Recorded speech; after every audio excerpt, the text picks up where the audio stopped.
Welcome to the Thorn City Syndicate Spotlight Show. In today's episode, I'm honored to introduce you to a true visionary in the field. Meet Jonah Geil-Neufeld, an executive producer and the co-founder of Puddle Creative. With a passion for crafting compelling audio narratives, Jonah's journey has taken him from the bustling streets of Chicago to the vibrant podcasting community of Portland. His wealth of experience and collaborations with renowned brands have made him a driving force in the podcasting landscape. But what truly sets Jonah and Puddle Creative apart is their commitment to tailored podcasting solutions, ensuring each project is a unique audio masterpiece. So as we dive into this conversation with Jonah, prepare to be inspired by his insights, his dedication to client relationships, and the success stories that define Puddle Creative's remarkable journey in producing podcasts for businesses. Thorn City Podcast Guy, let's go. Welcome to the Thorn City Syndicate Spotlight Show, where we network and build connections through interviews and discussions. This episode is brought to you by GMP Podcast Group. I'm your host, Thorn City Podcast Guy. Make sure you visit thorncitysyndicate.com, hit that like, share, subscribe button, be the first to know about new releases, bonus episodes, and exciting updates. Today, I got a special guest in the spotlight, Jonah Geil-Neufeld. How you doing? Good. How are you? Thanks for having me on. Yeah, good. Thanks for coming, man. So we're at the Spotlight Show, so we're going to spotlight Jonah and Puddle Creative. He's the executive producer and co-founder of Puddle Creative. So we'll get into a little bit about your background, the podcast industry, talk about your services, and a little bit about the importance of having podcasts for business. Awesome. Anything you want to talk about, I'm game. Nice, cool. So share a little bit about your journey from playing in a band in Chicago to being in the podcasting industry. Yeah. So, in Chicago, and starting before high school, but definitely in high school, I was a musician. First played drums. That was my first instrument, and played in a couple of kind of normal rock bands in high school with my high school friends. But then I was also in a Cajun Zydeco band. What's that? Which is music from Louisiana. Okay. Cajun Zydeco music, so it's dance music, and it's played with the band is usually an accordion, or an accordion, violin, drums, sometimes electric guitar. So it's like this folk music from Louisiana that I have no heritage of at all, and there's not very many Cajun Zydeco bands in Chicago, but I grew up with these family friends who one of them was the guitar player in a Cajun band, and so that was sort of my most we had the most gigs of any of the bands that I was in, was the Cajun Zydeco band, because every year for Mardi Gras we would get hired by restaurants to do like their Mardi Gras gigs and stuff. And it was really fun music to play. It was just like playing music for people to dance to, and there was a kind of really nice community around it and stuff. Nice. So, yeah, was a musician, and then came out here to Portland to go to college. Okay. What school? And Lewis and Clark College. Lewis and Clark. Oh, it's a good school. Yeah, it's a little liberal arts school that's kind of outside of the city. It's a beautiful campus too. Yeah, it's a nice, beautiful campus. And I graduated in 2011, which is kind of when I tell people that I moved to Portland, because kind of the 4 years before that, you're up in this little... Oh, you were just up in that area. Yeah, you're just up in that area. You come down to like downtown, you go to, Northwest 23rd, and you think, oh, this is Portland. But then, you move. I graduated and moved to the city, and kind of that's when I first started actually living in Portland. So, but yeah, right out of college, I was looking for any sort of job. I was a musician. I had some skills as like a web developer person. I knew, HTML a little bit. So it's kind of like a musician / tech kind of person. And I found this internship with a company here in Portland that was doing, of all things, branded podcast work. I think they called it like podcasting for companies at the time. And this was, 2011 was either the year that Serial came out or a couple years before. Serial is that show that I always talk about it because it's that show that really brought podcasting to like the masses. Okay. It was this show that was produced by some people in the public radio world about the trial of this young man who gets convicted of killing his girlfriend, basically. Mm-hmm. And there was a whole... Anyway, you should look it up if you haven't heard of it. I haven't, so I'll have to check it out. Yeah. But so this was kind of before all that came to be. So this was a company that was making podcasts for other companies. And in 2011, there were still people who you say, oh, I make podcasts. And they say, what's a podcast? Mm-hmm. And so you have to explain to them what it is. And so the technology had been out there, but it was still quite new. And so I got an internship there basically because I was a musician and I knew the software Pro Tools, which is a software that we use in music production in studios. But they also, a lot of people use it in podcast production. So I was like, yeah, I know how to use Pro Tools. So they were like, you're hired. I gave you a hit. Yeah. Up, huh? Yeah. And nice. So that's kind of how I got my start in podcasting. And I was talking to you before we recorded that I've never actually been on this side of the mic before. Yeah, it's a little different, huh? Yeah. So I've always been a producer. I've done dabbled in, I did a very short run of a podcast where I interviewed other musicians. Okay. But other than that, I've been on the other side of the microphone. So yeah, it's a little different. Still trips me out. This is my first time being on this side of the mic. And so I started the Spotlight show because I need to get out and network a little bit more. So that's the whole premise of the show, is the power of networking and forming strategic alliances. Yeah. And so I started the show, and so that's why we're here. Yeah, I think it's a great idea, and I think that's actually one of podcasting's strength, is that it can be used as a brilliant networking tool. Yep. Even if you're a company that it's not necessarily you're not just an individual who wants to get out there, but you're a company who wants to make connections with other companies, rather than sending them an email that says I want to talk to you. Yeah. Or I want to grab a coffee or something, especially if you're in a different city. You can be like, hey, I want you on my podcast. And that's much more like, oh, they want to talk to me about my story. And yeah, it's a little more personable. Yeah. And it's giving them something, because people want to be interviewed and they want their own story out there. So that's it. We're getting into So you started this Puddle Creative. Puddle Creative, you're the co-founder. Mm-hmm. When did you start it? So we started it at the end of 2017, and my wife and I started it together. Okay. And we're the co-founders. And we started it, basically, we were working for a different podcasting company, and we were doing podcast work freelance. So it basically started as started from our freelance work. So we had a few clients that we were working with just as freelance producers. Gotcha. And we thought, hey, we should, start an LLC around this, basically. And then we got enough work that we were able to hire some people. So nice. So what are some of the services you guys offer?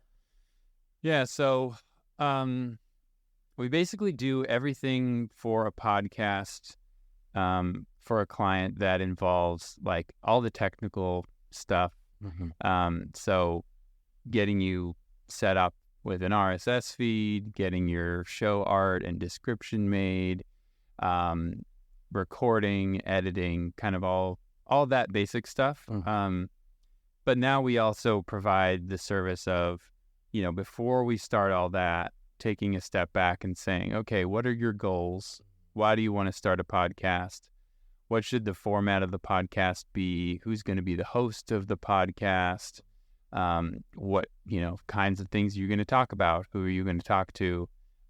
Just kind of taking a step back and creating a roadmap before we start working with the client to decide kind of what they're going to do, what the podcast is going to be. I find a lot of people come to us saying, we want to do a podcast, and you dig a little deeper, and oftentimes it's like our competitors are doing podcasts, so we want to like jump on the bandwagon, or just that like we think it's cool, you know, and so we first need to figure out like what the goals are. Yeah. Do you find some of them think it's easier to do a podcast than it is? I think they can maybe turn on your phone and just start recording. Now you have a podcast. For sure. Yeah, I think that's one of the like kind of misconceptions. In part of it is like, it is true that it's easier to do a podcast than video, than in like a full-length movie, right? Or a video. Like it does, you don't need cameras if you're just doing audio podcast. You don't need to be in a like special sound studio, although that does help and makes it sound more professional. So there are things that are like, there is less lift required to get a podcast out the door, but it's still a lot of work. And I think that's one journey we go on with the clients a lot of times is starting to make a podcast, and then them being like, wow, this is a little work. This is a lot of work. Yeah, a lot of work. Yeah. Nice. Yeah. So what are some of the shows you guys are doing right now? Yeah, so we have a handful of clients. I would say our two kind of cornerstone clients are, we work with a financial group called BMO Financial Group. They're a big bank in Canada. Bank of Montreal is their original name. And we do a bunch of shows for them that I would call them shows. They're very niche. So it's very, very specialized shows for like other financial professionals. So there are things that like they basically, a lot of the shows, they took like what used to be an email newsletter that went out to clients and turned it into an audio form. Smart. So that's one kind of format that they do. So the bank has a podcast, and then they also have other podcasts? The bank, they have multiple podcasts. So, like one of them is called Sustainability Leaders, and it's all about climate change solutions and sustainable finance and things like that.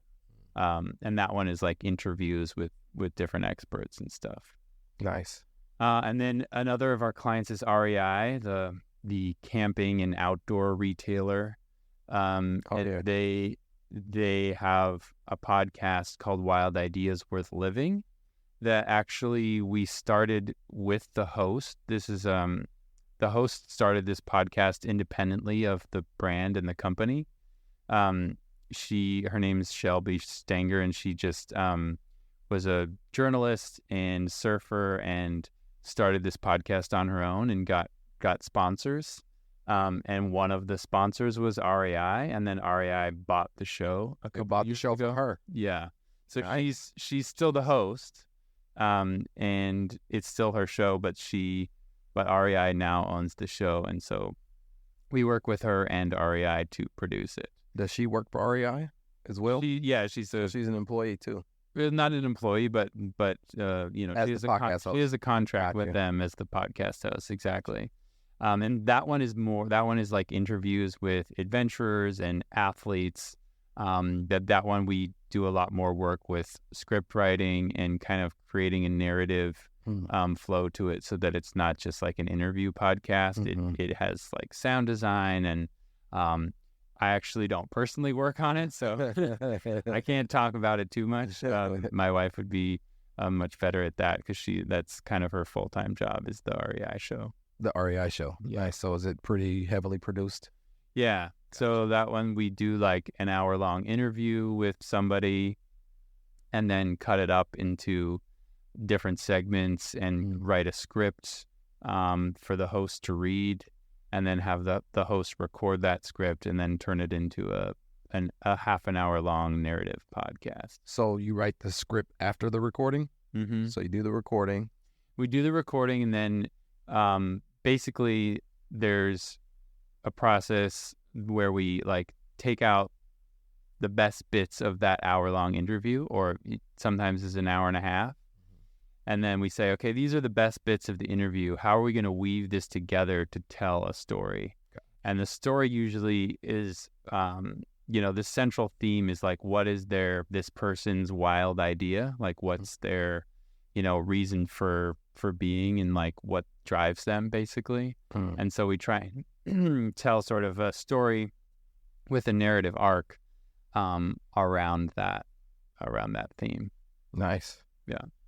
Nice. Well, man, I really appreciate you coming through, man, and stopping by the Spotlight Show. That's what it's all about, is networking and seeing how we can align and help each other out. Yeah. So let's take a break here. We can get a message from our sponsor, GMP Podcast Group, the production team. And then when we come back, we'll discuss the importance of having a podcast for business. Discover GMP Podcast Group Studios, located at 2406 East Burnside Street in Portland, Oregon, offering a range of podcasting packages to suit your needs, starting at just $49 per hour for your basic setup, featuring a Rodecaster Pro audio console and SM7B microphones, as well as options complete with camera operator and audio engineer expertise. Elevate your podcasting with multi-camera recording, plus we capture behind-the-scenes shots within the studio.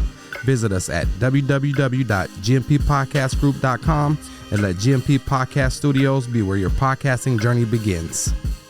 This syndicate lyricist exists. Don't blink one eye, baby, you just might miss. History in the making from the making of this. Third, I guess it's welcome back to these words. So I'ma come well like welcome back to the Spotlight Show. I'm your host, Thorn City Podcast Guy. We got Jonah in the building, co-founder of Puddle Creative. So yeah, the Spotlight Show. I started it just to network, to highlight people, businesses, brands, podcasters, like a marketing and advertising platform, to give people a little push, because I know it's hard to find the support, and finding the right connections in business is tough. So why not start a platform and help people out? So that's why we're here. So the importance of having a podcast for business. Why should a business consider starting a podcast as a valuable marketing tool? Yeah. So I don't think a podcast I don't necessarily think everyone should have a podcast. I think if you want to have a podcast, you should be going into it for the right reasons. There are a lot of podcasts out there. So I think the first step is deciding what your goals are. Is your goal, I want to reach more customers? Or is your goal, I want to tell people what my business cares about? Or I want people to just know that we exist and that we're a good company or a good brand. I think podcasting can do a bunch of different things. Obviously, the first one is that you are just getting your brand out there. You're getting your brand's voice out there in a very different way than other mediums can get your voice out there. Podcasting is such a personable connection to anything. So if just a person is doing a podcast, you really start to get to know that person, and you if you listen to 10 or 12 episodes of a podcast, you almost feel the host a little bit, because you're hearing that person's voice in your ear.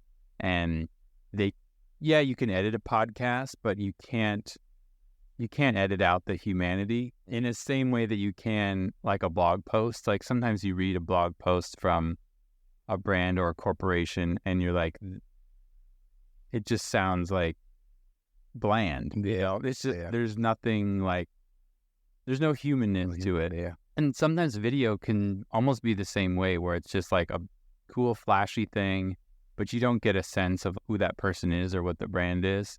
So I think at the core, podcasting is a great way to make human connections. And if you're a brand who's not just one person, then it's a way to show the humanity in your brand and what your brand cares about. So if your brand cares about the climate, or if your brand cares about helping people, that's something that you can show through podcast interviews. Nice. So yeah, I think podcasting is very valuable. Like I said, as far as marketing and advertising, probably our best show And the one we started out with is the Health Hero. Shout out to Tim James, the Health Hero. He's got us off the ground. He's a health coach, and he sells health supplements. And so his business wasn't doing so well. And so he now markets his services and products through his podcast, man. And he's really taken off and really doing well. So shout out to Tim James, killing it over there at the Health Hero Show. Yeah. Let's see, strategies for developing podcast plan. You have any tips for producing podcasts and episodes that resonates with listeners? Again, it all goes back to what your goals are. I think if your goal is to showcase what you care about, then having a podcast where you bring on voices in your industry, experts, or just interviews with people from topics that you care about, that's a great way to do a 30-minute to an hour-long interview podcast episode about something like that. If you're just like, oh, my podcast is going to be like news updates for my current clients and people that I already consider my customers, then you might want to do a shorter show that's like 15 minutes of you talking about the current news of the day. So those are different kind of formats that you could do.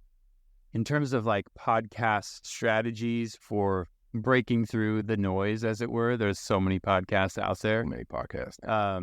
I would say for a company or a brand, lean on the channels that you already have that are your kind of channels that work really well already. So a lot of people come to us and say, we want a podcast and we want it to be popular on Apple Podcasts.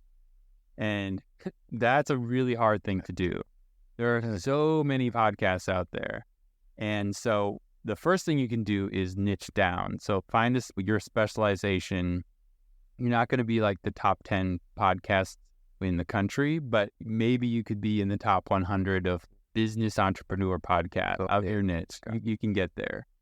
But then the other thing is maybe don't worry about where you are on the Apple charts or Spotify or anything like that, and worry about finding your ideal listener where they are. So that's the key. If you're a brand who wants to, let's just take one of our clients, for instance, if you're a brand who wants to reach out to people who are interested in the outdoors and you own some stores like REI, then you can put banners or flyers in your stores telling them about the podcast, right? And that's like a power that other brands don't have if they don't have stores like you have stores. Or if you're a company that you want to reach these people who go to this one conference every year, then advertise at that conference and bring flyers with QR codes that have your podcast on them. So like really focusing on where your audience is and what channels you already have that you can promote on, I think that's time that's much better spent than trying to be in the top 100 podcasts on Apple Podcasts. Yeah, it's tough. Like I said, I just started the show, so I find myself always looking and checking on my numbers. And like, dang, that's it. But I tell people all the time, it's not really about the big numbers. It's worry about the actual numbers that's connected with you, and that's your audience. Totally. So I'd rather have 50 listeners who's really connected and reach out and support than 500,000 who really they're just peeking in the window and you don't hear anything from them. Yeah, and that's something we get asked all the time. I'm sure you get asked this too, is like, how many downloads is good? Yes. And that's a really impossible question to answer. Yeah. Because it depends on how big your total available, like what they call total available market, or like the total available people who would listen to your show. Let's say you have a show that's about food in Portland. And so first of all, if it's about food in a specific city like Portland, you're not going to get listeners from all around the country, right? You're just going to get however many people live in Portland, you're going to get a small subsection of that. And then you narrow it from there. And there's only a certain amount of people who are interested in like the food scene in Portland, right? And so for a show that's as niche as that, you're going to have smaller download numbers than a show that might be like a show that's about like the sports in the US, something that's like much broader, that has millions and millions of fans who, who tune into those things. And so download numbers are just going to be different depending on kind of what kind of show you have. But like you said, I would much rather have 50 people who are dedicated listeners who are showing up to listen to you every week than thousands of people who like listen to a couple seconds of your show. Yeah, just to show you got some big numbers, but don't really mean anything. Oh man, so let's take another break here. When we come back, this break's from Thorn Syndicate management, the management team. But when we come back, we'll talk a little bit about, actually, we're going to wrap it up because we're getting close. So we're going to wrap it up, and we'll talk about some of your final words on the potential of podcasting in the business. Introducing Thorn City Syndicate Management, your solution for brand management, social media promotions, digital content distribution, and podcast production. From shaping engaging content that resonates with your audience to amplifying your brand's reach through podcasting, we're your partners in driving success. We offer free strategy sessions and leverage our recording studio and personalized strategies to establish an online presence. Your brand's journey to the top starts with Thorn City Syndicate Management, where innovation meets results. Contact us now at www.thorncitysyndicate.com to embark on the future path of transforming your brand's future. This syndicate lyricist exists. Don't blink one eye, baby, you just might miss. History in the making from the making of this. Third, I guess it's welcome back to these words. So I'ma come well like welcome back words for sure. Welcome back to the Spotlight Show. It's been a good conversation. I appreciate your insights you've been sharing with me, man. I've learned a lot today. We're going to wrap it up. So this episode, we learned about Jonah, how he got from Chicago to Portland, how he started Puddle Creative, on some of his shows and their services they offer. Do you have any insights to the trends, emerging opportunities in the world of podcasting?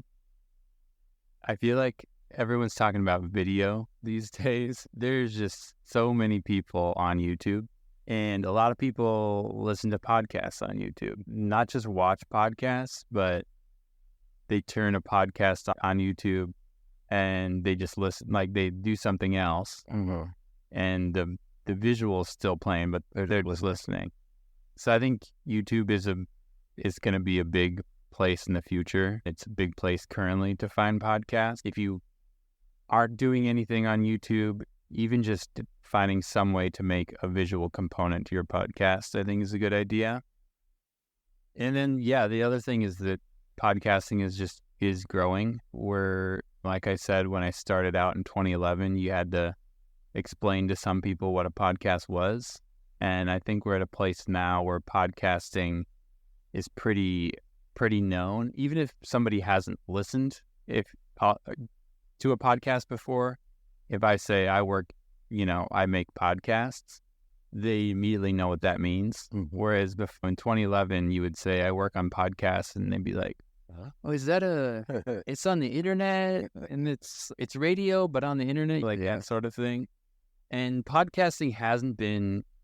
I think every year there's articles that are written is this the end of the golden age of podcasting? No, never. And I think a lot of those articles, I think, have this view that podcasting is like some sort of fad that has had this meteoric rise, and then it's going to have a similar meteoric fall. And if you look at podcasting's listenership, it has not had a meteoric rise. It has had a very slow and steady rise. And so I think that's a good thing in terms of its ability to sustain in the future. Like, people are slowly finding podcasting, but now more and more people listen to podcasts. And there was a stat that I read a couple months ago that there are now more weekly podcast listeners in the U.S. than there are people who have Netflix accounts. And so that just tells you like that we're mainstream now. Podcasting is not a little niche anymore. No, that's why you notice all the big companies getting into it, the big brands, all the big artists. People say they haven't heard a podcast. They probably watched one, Because now you watch TV and they turn TV shows after that. It's now a podcast episode. So they don't even know they watched it. And like you said, the YouTube, I agree with that. Definitely the YouTube, because if you're not doing it, like you said, you don't have to do it full blown, but you definitely have a market of people out there that tune into YouTube. And like you said, they might not even watch it, but they'll still listen. So YouTube, definitely, we do the video, we do the audio from the beginning. So definitely encourage video. Yeah. The last thing I'll say is just a shout out to you guys, because we met at this podcast conference a couple months ago. Yeah, that was great, man. That was my first conference, and we really enjoyed it. It was a really fun conference. I've been to a couple conferences, but this one was felt really collaborative. Everybody was just there to make connections, and no one seemed to be just there to sell something. Everyone was there to share knowledge and make connections. And I was like, wow, there's a company in town that's making podcasts like we are, and just you guys are both really great people, and thanks, man. Do really good work. So I appreciate it, guys. So shout out to Pat over there at the PodCon. Yeah, we're looking forward to the next one next year. I hope you're working on it, Pat. Yeah, and I got to get you on the show as well. Yeah, man, I appreciate you coming through and sharing your stories and insights. Where can people find you? Puddle Creative. So it's puddle like the puddle that you splash in. Puddlecreative.com is our website. So you can go there and check us out and send us an email. Would be happy to chat with anybody. Nice. Like I say, I encourage listeners to explore their passions, embrace innovation, and pursue your entrepreneurship in unique ways, just like me and Jonah has. Thanks for joining us. Explore the power of networking and finding inspiration by following me at Thorn City Podcast Guy. Got to get your updates and your exclusive behind-the-scenes content. I'm going to be doing some content from my house. I just set up a little content station at my house. Follow me and join the conversation. Stay tuned for upcoming episodes of the Thorn City Syndicate Spotlight Show as we continue to highlight individuals, business, brands, and podcasters. Don't forget to subscribe on YouTube at Thorn City Podcast Guy. Make sure you follow Thorn City Syndicate, the management company, and GMP Podcast Group at GMP Podcast Group, the podcast production company as well. And don't forget to drop by www.thorncitysyndicate.com, schedule your free strategy session. This is the Thorn City Podcast Guy. Holla at your boy. What man? What power? Hoodoo. I appreciate y'all tuning in to another episode of the Thorn City Syndicate Spotlight Show, where we network and build connections, interviews, and discussions. Until next time, I like your boy, Thorn City Podcast Guy. I'm out. You remind me of a man.